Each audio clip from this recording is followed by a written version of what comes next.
বিএনপির প্রতি আমার করুণা হয়, যাদের দ্বারা চক্ষুদান আজকে তাদের কি তোমরা নিন্দা করতেছ, তাদের বিরুদ্ধে কেস দিয়েছ।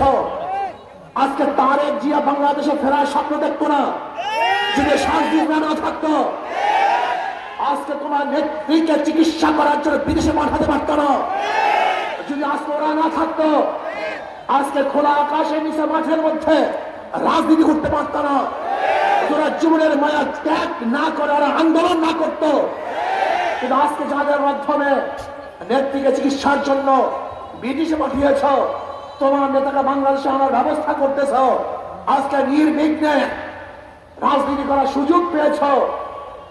আজকে সত্য কথা বলার কারণে সেই সার্জিদের বিরুদ্ধে কেস দিয়েছ। বাংলাদেশের মানুষ তোমাদের এই ঔদ্ধত্য কোনো অবস্থাতেই মেনে নেবে না, মানতে পারে না।